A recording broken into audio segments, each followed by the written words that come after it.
This month, we are unpacking some of the lessons and stories that our kids got to learn in Vacation Bible School last week. And so this is helping us navigate life in the wilderness. And for me, I keep thinking about how this last year on this date, I was 22 days into a 30-day hike from Portugal into Spain, hiking the Camino de Santiago, which is called the Way of St. James. And I had read before I set out on this long 400 and something mile hike that the first week of it would be all physical. The second week would be mental. And the third week and beyond would be all spiritual. So at this point last year, I had passed 3 weeks in, and it was still physical every day. And I was wondering if I had done something wrong. Every morning, I'd wake up with sore, tired muscles, and I'd look down at my bandaged, blistered feet, and I'd think, I can't go one more step. And then I'd get up and I'd get dressed and I'd walk another 15 or 20 miles that day, and I'd just keep going. But by day 30, I felt like I was getting the hang of it. And that is the day that I showed up in the city of Santiago, the end point for this pilgrimage. And maybe I was getting used to this pack. This is the pack that I had with me last year, the one that I joined the children's message with. But I had this pack, and it was starting to feel lighter, like I was getting the hang of it. My blistered feet weren't hurting so bad. And maybe it was just the adrenaline of that last day of hiking and knowing that I'd come into that city. And the end point of this journey is making it to the Cathedral of Santiago. It's this huge 800-year-old cathedral. As I was walking into the city, I could feel the anticipation building. There was a buzz in the air. I was joining hundreds of other backpackers, because you can start this pilgrimage from many different points in Europe, but it all ends at this city, in this spot. And so people were coming in from every entrance of the city, and I turned the corner and I saw this huge cathedral. And there were tons of people in the square in front of the cathedral, and they were sitting down by their backpacks, and they were cheering on other people. Some people were singing songs, people were taking selfies and taking pictures of people who had just arrived. It was this powerful energy. And I learned that last year, 2024, it was a record-breaking year. Almost 500,000 people completed this hike throughout the year. So not the day I was there, but throughout the whole year of 2024. And so people have been doing this since about the year 800, or sometime in the 800s. And when pilgrims arrived at the cathedral in past years, they were required to go up the stairs on their knees and then touch the marble portico as they entered. And that was their final completion of their penance in their faith. Nowadays, they've closed off the main entrance, and you're required to check your heavy backpack into a locker and then enter a side entrance through a metal detector. And once you get in, there are hundreds of other pilgrims who have completed this journey, and each day they have a pilgrim's mass worship service. And so it's people from all over the world who were there in this worship service. And it was so overwhelming to finally be there. And once the service finally got to the point where there was Holy Communion, I felt, now I finally know what's going on, because my Spanish is not very good, but I knew what communion was. And I'm pretty sure they may have said something about communion is open to Roman Catholics in good standing. But like I said, my Spanish isn't very good, so don't tell anyone. But I went forward to receive communion. And it was such a powerful experience, because this was something I knew. I knew that Jesus is present in communion. I knew that this was a powerful way for me to connect with my Savior at the end of this long hike. And as I walked forward with all these people from around the world to receive communion, I could almost hear those words that Jesus said to his disciples. Come to me, all you who are weary and are carrying heavy burdens, and I will give you rest. It was so powerful to receive rest, to receive renewal, to receive the presence of Jesus in Holy Communion. These are powerful words for us to hear. They were powerful words for Jesus' disciples to hear. Come to me, all you that are weary and are carrying heavy burdens, and I will give you rest. But then Jesus follows it with something that's always been frustrating for me. The way that Jesus says he will give rest is Jesus says, take my yoke upon you and learn from me. For I am gentle and humble in heart, and you will find rest for your souls.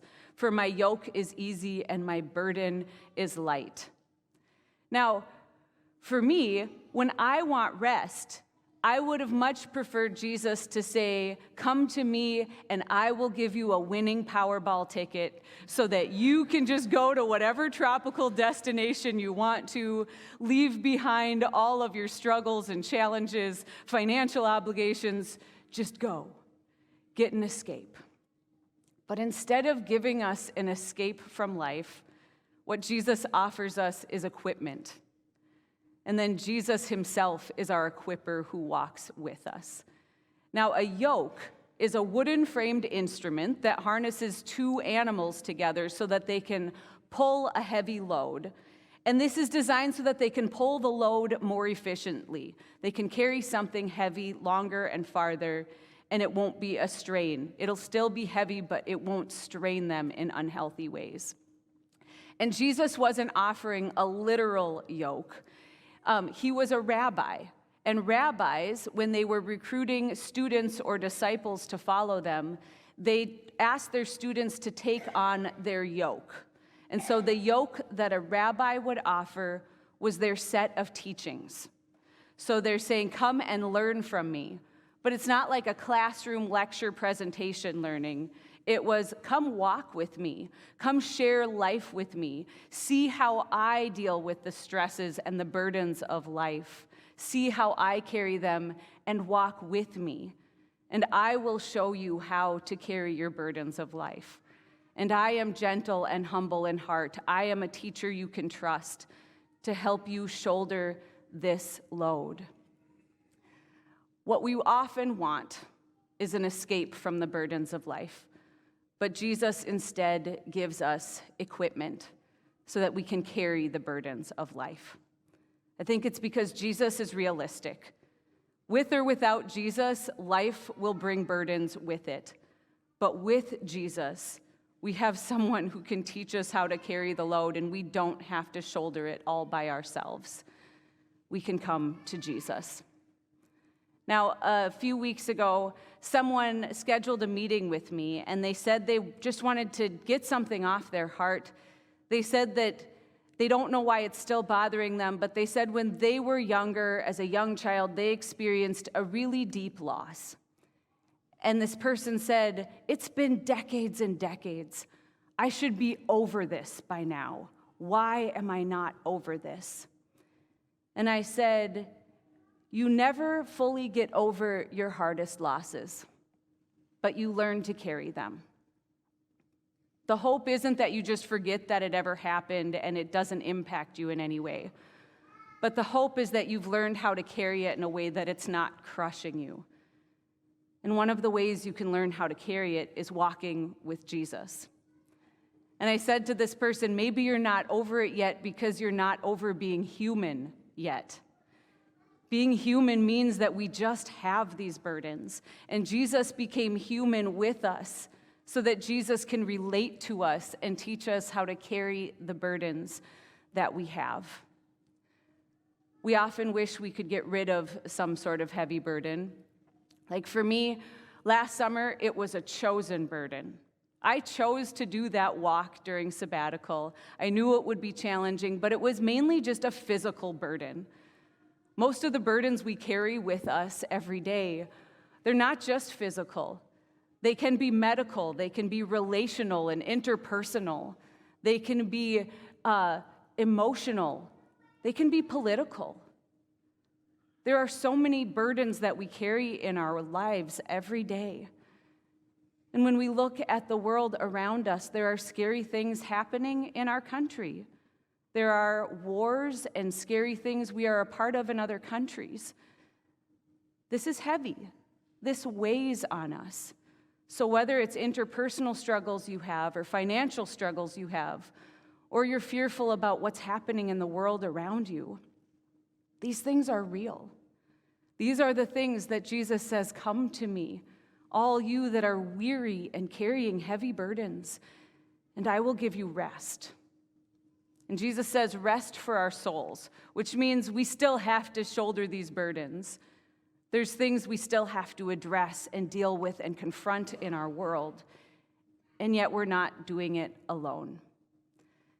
Now, one of the most beautiful things at the end of this worship service in Santiago de Compostela is after we all received communion, they took this big censer and filled it with incense and charcoal. It's one of the biggest ones in the world. It's about 6 feet tall, and when it's filled up with incense and charcoal, and it's silver, and it weighs about 175 pounds, and it takes 8 guys to hoist it on a rope up a pulley, and then they light it, and they let it swing over through the nave. So this cathedral is shaped like a cross, and it swings across the short way of the cross, where the cross arms intersect.